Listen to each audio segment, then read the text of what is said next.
Olá, como está você? Tudo bem? Prazer muito grande em recebê-lo no programa Fé para Hoje, aqui no nosso ambiente, nossa sala. Estou aqui com meu amigo pastor Ronaldo de Oliveira. Pois é. Tudo bem, pastor? Estamos numa nova série do programa, Exato. trazendo temas bastante interessantes para você e agradecendo a sua participação com o Facebook.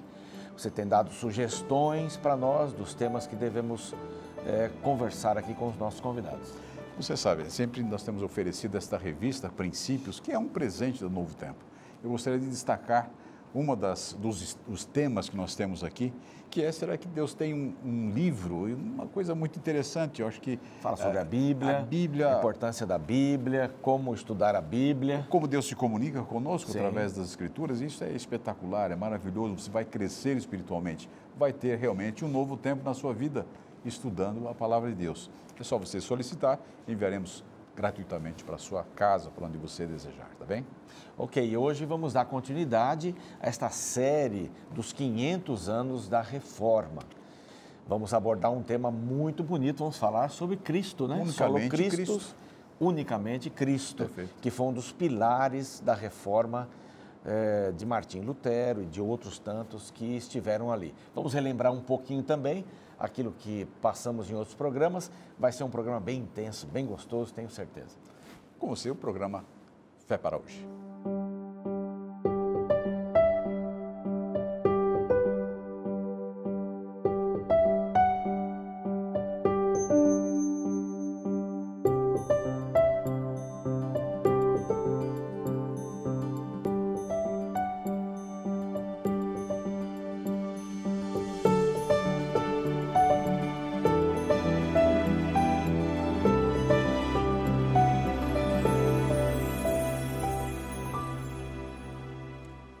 No programa de hoje temos amigos participando aqui do programa também, você já conhece um deles, pelo menos já esteve aqui em ocasiões falando exatamente deste tema, sobre os 500 anos da Reforma.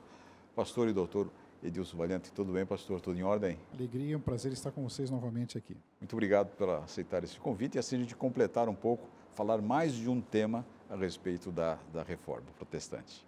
E também o pastor Oliveiros Ferreira, que é presidente da Associação Paulista Sudoeste, com a sede em São Bernardo do Campo, no ABCD Paulista. Está ali bem na extremidade da capital, né? Faz parte ali da grande São Paulo, né? E pega quais as áreas que você atinge, pastor? Ali no Planalto, como chamamos, é o ABCD Paulista, que é bem conhecido como Santo André, São Bernardo, São Caetano, Diadema, e ABCD-MR, porque inclui Mauá, Ribeirão Pires e Rio Grande da Serra. E inclui também todas as cidades da Baixada Santista, desde Bertioga até Peruíbe, passando por Santos, Guarujá, Praia Grande, e ainda duas pequenas cidades subindo em direção à BR-116, que são Pedro de Toledo e Itariri. São 18 municípios. 18 municípios. Quantos mil membros nós temos na Igreja Adventista nessa região? Nós temos 18.500 membros nessa região, com aproximadamente quase 150 congregações. Perfeito. Muito obrigado por aceitar o nosso Prazer convite. estar aqui. O pastor, já trabalhamos juntos num período, quando estive aqui na União Central Brasileira, escritório onde o pastor Edilson trabalha, coordena os trabalhos aqui para o estado de São Paulo, cuidando e aconselhando os pastores, não? Na área ministerial. Exatamente. Muito bom. Pastor Ronaldo, Então, nosso tema, falamos aí hoje é sobre a Reforma Protestante, que é muito importante, o mundo todo está comemorando essa 500 data, anos, né? Tem muita gente viajando lá para a região da Europa onde isso aconteceu, onde teve a sua maior força. Nós já passamos aqui por alguns momentos, né? Já falamos sobre a história da Reforma, você esteve conosco junto com o Dr. Paroski, e só para a gente relembrar um pouquinho, né? Esta série seria interessante no YouTube, nós temos todo o material lá, os outros programas sobre a série da Reforma. Se você quiser acompanhar e seguir aí a sequência, é somente lá no YouTube, nosso canal, você vai ver este material.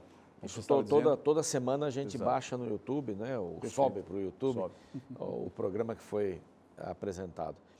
Mas só para a gente dar uma pincelada assim, lembrar um pouquinho, a Reforma Protestante foi importante. Importantíssima, do ponto de vista religioso, do ponto de vista político, do ponto de vista econômico. O mundo foi outro depois do movimento de reforma. E nós usamos a data célebre do dia 31 de outubro de 1517, quando Lutero, então, afixou as famosas 95 teses na porta da catedral da cidade de Wittenberg, onde era o pastor, onde era professor, doutor de teologia ali. Ele queria dar oportunidade para as pessoas darem sua opinião também. Exatamente, discutirem os temas, né? Abrir o diálogo. Abrir o diálogo. E o pastor Oliveiros, que recentemente vem de uma viagem aí à Terra Santa, foi ver o seu filho lá que estuda lá, né? E tem um bom conhecimento de história. Lutero teve outros colegas, que talvez não fossem colegas de conhecidos até, mas que também estavam despontando esse assunto da reforma. Lutero, além de um teólogo, além de um filósofo, ele também era um grande líder administrativo, muito arrojado e corajoso. E ele tinha vários, logicamente, e o mais conhecido, Melanchthon, né, que foi o companheiro, esse mais próximo, braço direito de Lutero. Então, Lutero é uma pessoa muito determinada, muito usado por Deus para realizar uma ação que realmente a reforma protestante, na verdade, ela eclodiu, mas ela foi antecipada ou antecedida por alguns movimentos menores em vários lugares da Europa.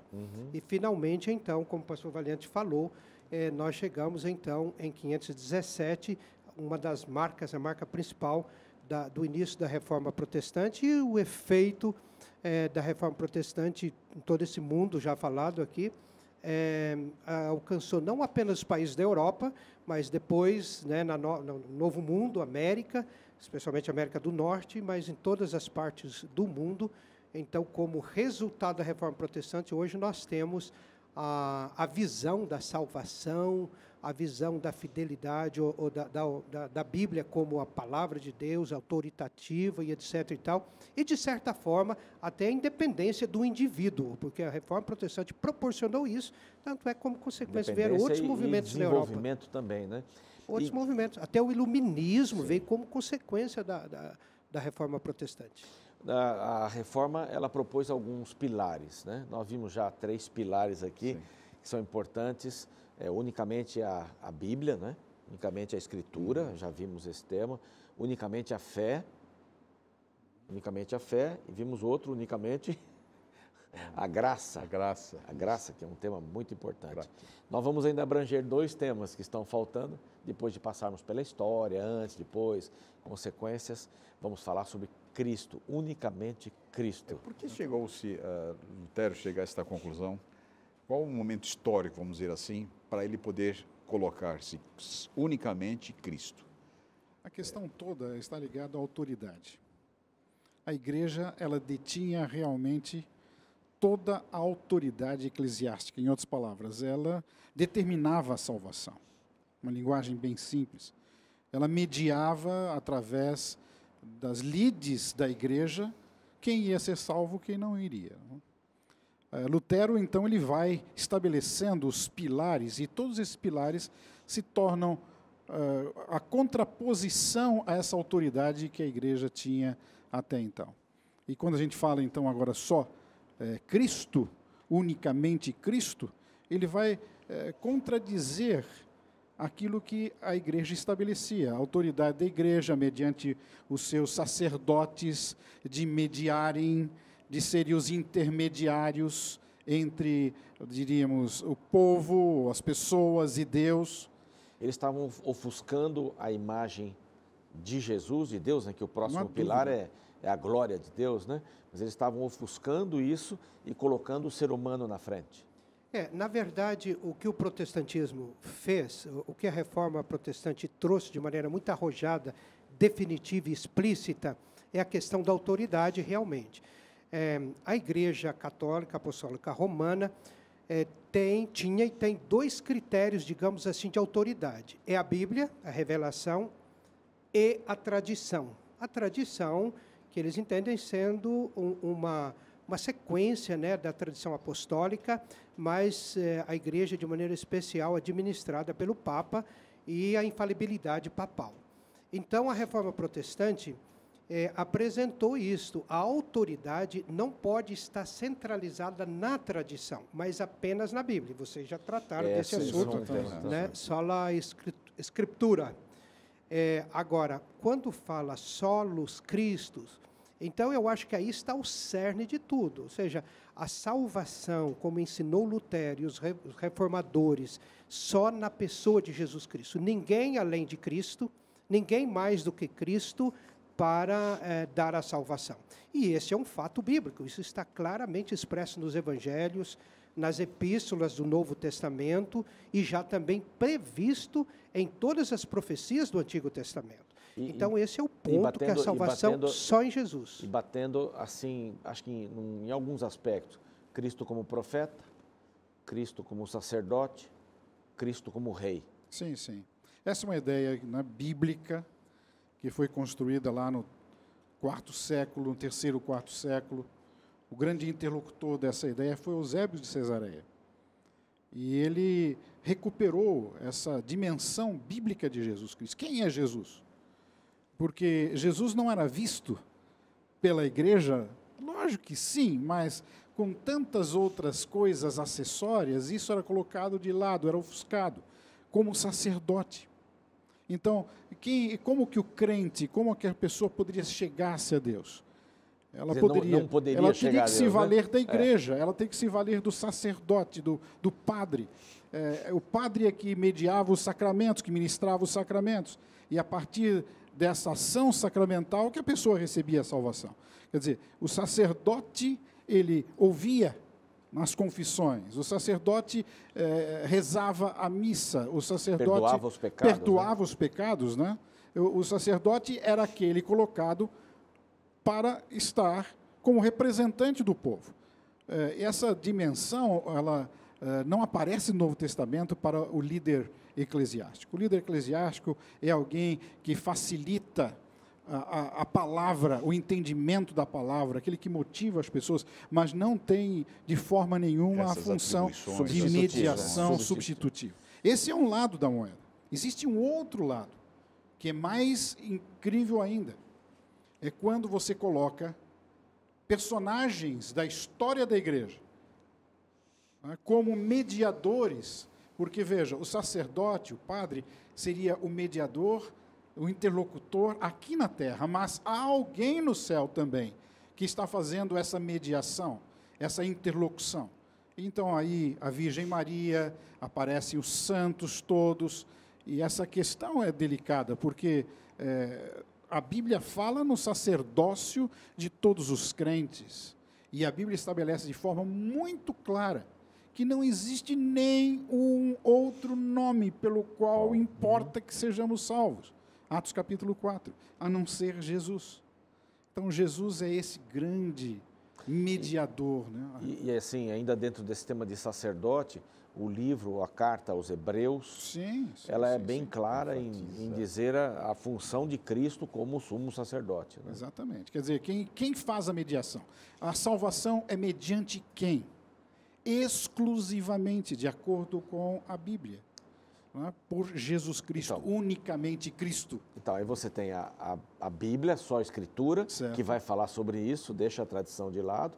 Aí você tem a graça, que não é não está nos limites da igreja, a igreja não detém a graça para dar o perdão e etc. Aí você tem a fé, que é uma relação direta com... Agora, Cristo é o personagem central. A função do líder religioso, do pastor, do pregador, do sacerdote, seja quem for, né, no caso da Igreja Católica, é proclamar a salvação, é oferecer a salvação, mas a salvação é centralizada na pessoa de Jesus Cristo. E durante a Idade Média desenvolveu-se a prática da confissão auricular, que o pastor acabou de falar. A pessoa vai ao confessionário, o padre escuta até hoje, né, a confissão dos pecados, e ministra a condição para o perdão. Você vai lá, faz tais rezas, tinha penitência, aí também desenvolveu-se a questão das indulgências, que passou a ser uma grande exploração, isso é um fato histórico. Então, Lutero se levantou contra isso.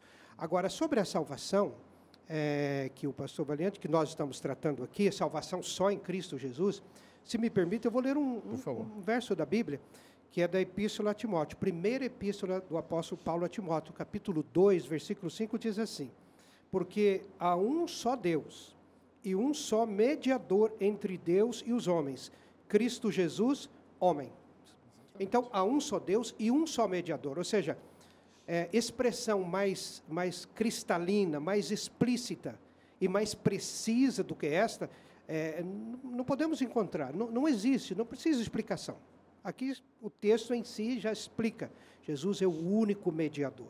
E Pedro, o próprio Pedro, no grande sermão que ele fez no dia de Pentecostes, após a ressurreição de Cristo, ele falou que a salvação está centralizada em Cristo. E depois, mais tarde, no capítulo 4 de Atos dos Apóstolos, ele diz assim: não há salvação em nenhum outro nome abaixo do céu, pelo qual importa que sejamos salvos. E é muito estranho, não é? Você depender de alguém para chegar lá no céu e dizer assim: olha, Jesus, aquele camarada lá é meu chegado e tal, dá uma força para ele ali, ele está falando comigo. O senhor pode dar... Parece que isso fica muito estranho diante da pessoa de Jesus, né, que nós entendemos na Bíblia. Como Criador, não é? Como aquele que nós aceitamos como aquele que morreu na cruz do Calvário. Ou seja, deu sua própria vida por nós. E esses textos que reforçam este posicionamento unicamente Jesus Cristo, ele é o nosso meio pelo qual podemos ser salvos, não é? Eu não preciso de dar a volta ou ter alguém para interceder por mim. É estranho, mas é cômodo, né? É estranho, mas é cômodo. É complexa essa atitude, né, que foi sendo construída. O que nós percebemos é que Lutero, ele também se incomodou com essa questão. E os santos todos, e a Virgem, o que fazer, o que eles realmente representam? Lutero lutou com essa situação ele mesmo, e ele entendeu que há um valor, há um exemplo nessas pessoas que devem ser respeitadas na sua dignidade espiritual, mas que, na realidade, elas não provêm salvação. E nem estão ali como se fosse um tipo de um Deus extremamente irado, extremamente distante. Tem que ter alguém para acalmá-lo, que precisa de né? alguém que está ali, não é? Intercedendo, fazendo coisas como se Deus não tivesse. E nós temos que entender que Jesus Cristo, para Lutero, e pela Bíblia, ele é totalmente Deus. Então, só Deus é o mediador.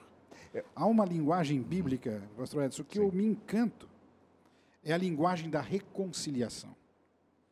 E nós temos alguns textos na Bíblia fabulosos em Romanos, mas eu quero destacar 2 Coríntios, capítulo 5, onde Jesus aparece como o único que provê essa reconciliação entre Deus e o ser humano. Em outras palavras, ele é o único que media, que não há outra forma de nós obtermos a salvação ou reconciliação com Deus, ou sermos justificados, como Lutero usava, a não ser pela linhagem... Esse termo justificados é um termo, justificação, né? Exato. Justificação pela fé. Podemos explicar um pouquinho para o nosso amigo que está nos acompanhando, porque é um termo bem teológico, mas podemos trocar isso em palavras mais dóceis. Aí, uma linguagem mais simples. Justificação é um ato de Deus em que declara alguém que é pecador justo. E como isso acontece? Através da mediação de Jesus Cristo. Justificação tem um termo muito semelhante, é quase que sinônimo. Perdão. E como que o ser humano recebe o perdão? Ele recebe o perdão não porque ele é bom, não porque ele faz coisas boas, não porque ele faz obras que construam a sua salvação, ele mesmo, diríamos, merece ser salvo, mas é totalmente mediante Jesus Cristo. E aqui está um dos pontos claros da teologia luterana. Lutero era contra a ideia de que o homem, por ele mesmo, seja na história, seja no presente, seja até no futuro, ele consiga alguma coisa mediante ele mesmo ou pelo auxílio de seres humanos para ser salvo.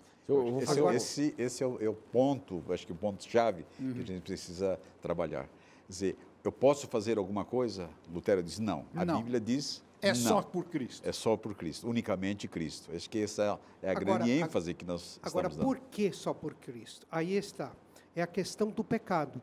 Se nós achamos que uma outra pessoa pode fazer alguma coisa para nos salvar, um santo foi canonizado, ou a Virgem Maria, ou um anjo, alguém seja que tenha quem sido for, bom suficiente. Que direito, que capacidade essa pessoa teria para nos justificar?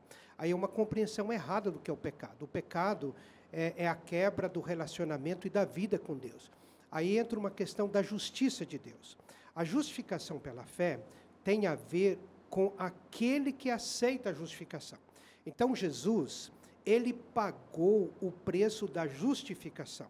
Que preço foi este? Bom, nós temos, o nosso amigo telespectador tem 3 inimigos.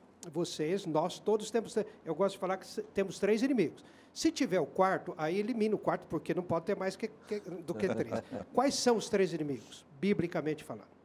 Primeiro de tudo é o pecado. O pecado é o pior de todos os inimigos, porque o pecado é uma força misteriosa, inexplicável, que escravizou até Lúcifer. Lúcifer é escravo do pecado. O segundo é um ser inteligente que existe de fato, que é Lúcifer, que é Satanás. E o terceiro é a morte. Então, na sua vida, Jesus venceu o pecado. Satanás poderia estar até hoje tentando Jesus, ele não poderia inventar mais nada além daquilo que ele usou para levar Jesus ao pecado, e Jesus venceu o pecado. Então, Jesus destruiu a força do pecado, ele venceu. Segundo, ele venceu a Satanás. E em terceiro, quando ele ressuscitou, ele venceu a morte. Então, nisto Jesus conquistou o direito de justificar quem ele quiser. E quem que ele quer justificar? Ele quer justificar, segundo a Bíblia, todos que vêm a ele. Todos que confessem o nome, confessem o pecado e o aceitam como Salvador. A justificação pela fé é isso. Você ir a Jesus, confessar os seus pecados nominalmente, admitir e pedir perdão.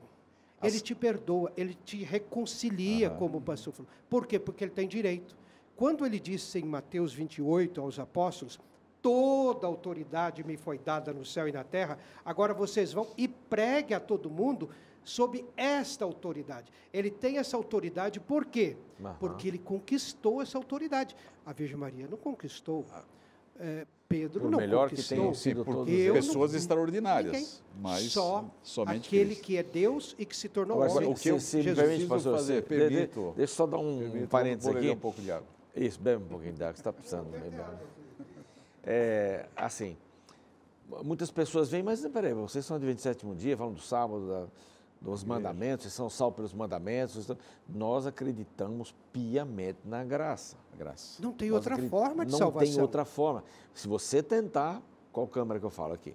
Se você tentar ser salvo por guardar os mandamentos, meu querido, minha querida, você está perdido. Se você quiser fazer do dia de guarda o seu bastião, sua bandeira, você está perdido.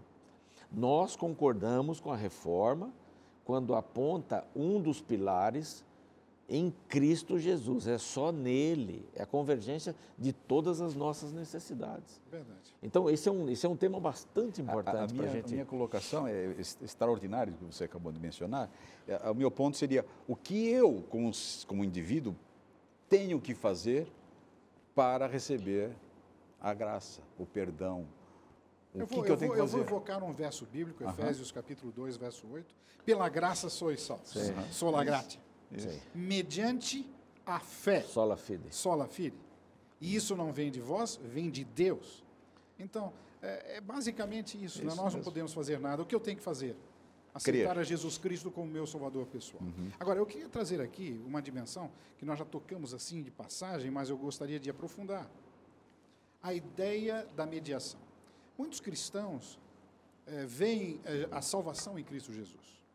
Veem na cruz, morrendo em nosso lugar. E isso é extremamente certo. A Bíblia é clara nisso. Vem a sua ressurreição, e Paulo dizendo, sem que Jesus Cristo tenha ressuscitado, o que importa ser cristão? O que vale a nossa fé? Nada. Mas há um ponto importante, e o livro de Hebreus ressalta essa dimensão. Jesus Cristo, ele não só morreu por mim lá, não só ressuscitou em meu lugar, dando minha vitória, ele está intercedendo por nós agora, no santuário celestial. Então, eu posso ir a ele a qualquer momento. Jesus não é só aquele personagem da cruz.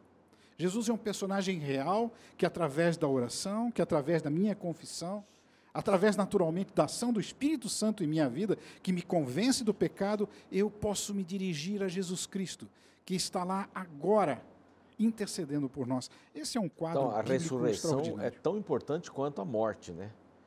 Às vezes a gente exalta uma cruz, que é um fato extraordinário, é o ápice mas a da ressurreição expiação, né? é a esperança. E a intercessão também. Hoje, Claro. Cristo, como o pastor falou, é vivo e intercede por nós. A Ellen White, autora adventista muito conhecida, ela falando sobre a oração, ela diz o seguinte: a oração não traz Deus até nós, ela eleva-nos a Deus. Veja, quando você vai ao gabinete de uma autoridade executiva, por exemplo, um prefeito, um governador, presidente da República, quem já foi, é um privilégio. A pessoa chega ali, eu fui ao presidente da República, quer fazer foto, etc. E tal. Pois, na oração, eu, você, o telespectador, a pessoa mais simples, a pessoa não precisa nem falar, basta um gesto da pessoa, de intenção, oração silenciosa. A oração faz a gente entrar na sala ou no gabinete da sala do trono do universo. Exatamente. Através de Jesus Cristo. Essa é uma grande esperança, Então, intercessão. é uma realidade. Nós já estamos chegando no final, temos aí mais uns minutinhos. Mas sabe, pastor Sim, Ronaldo, sim. eu gostaria de frisar um ponto que para mim é impressionantemente marcante.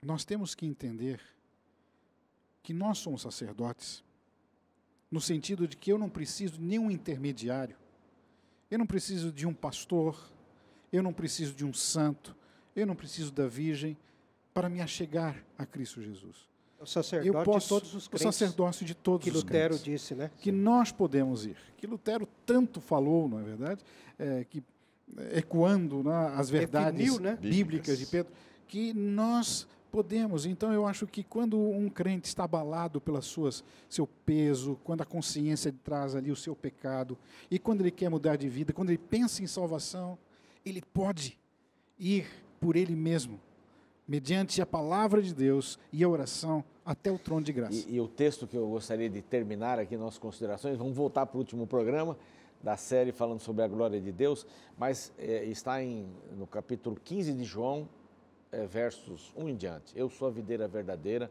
vocês são os ramos. O ramo que está fora da videira não dá fruto. Só em Cristo, que é a videira verdadeira, nós podemos dar frutos. Então, qual deve ser o nosso alvo? É permanecer na videira, através do estudo da palavra, através da oração, como foi mencionado, e contando para as outras pessoas a respeito de Cristo e o que Ele tem feito por nós. Obrigado por estar conosco em mais esse programa Fé para Hoje. Escreva para a gente, biblia.org, né? biblia.com.br, peça a sua revista. Eu tenho certeza que você, ao ler a Bíblia, ao estudar a Bíblia, ao orar a Deus e ao comunicar aos outros o que essa relação com Deus faz na sua vida, você estará firme na videira. Cristo é a videira. Só em Cristo, unicamente em Cristo, nós temos a salvação. Vamos orar? Pai bondoso, dê a cada um de nós esta certeza de que em Cristo temos um intercessor, um amigo, alguém que está conosco, alguém que vai nos dar a graça e a salvação. Em nome dele te pedimos. Amém. Amém. Esperamos você para o nosso próximo encontro. O programa Fé para Hoje está de braços abertos, aguardando este momento. Fé para Hoje, sua nova atitude.